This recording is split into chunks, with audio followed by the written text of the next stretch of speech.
And now my 15th point. I would like to say that it had a lot to do with the 9th point. Oops, I see I'm out of time. Oh no, I have so much more to share with you.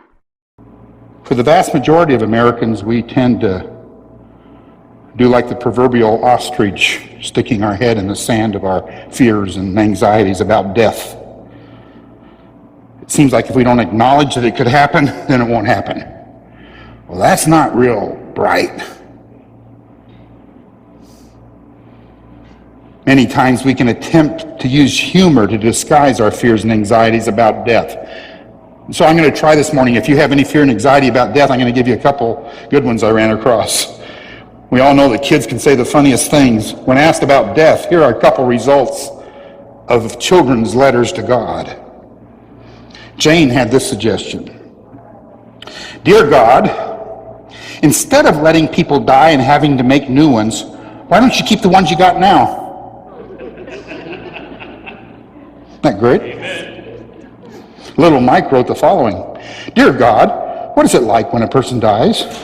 Nobody will tell me. I just want to know. I just don't want to do it. Signed, your friend Mike. Out of the mouth of babes. Love this one. Bobby was sitting on the porch talking to Grandpa when he innocently asked, Grandpa, do you know how to make animal sounds? I sure do, Grandpa replied.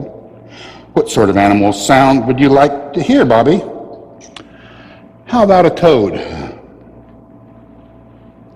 Do you know how to sound like a toad? Sure, said Grandpa, cupping his hand to his mouth. Do you like that? Huh? Croak. Yippee! Screamed Bobby, jumping up and down. We're going on a Disney cruise. Huh? Why's that? Because Grandma said so. She said that after you croak, we're all going on a Disney cruise.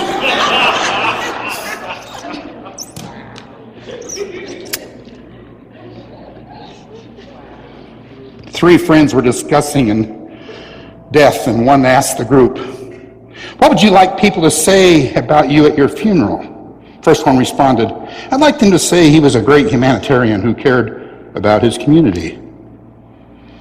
The friend who initiated the conversation replied, I'd like them to say he was a great husband and father who was an example for many to follow. They nodded in agreement. Looked to the third who had been silent. Without hesitation, the third man concluded, I'd like them to say, hey, look, he's moving.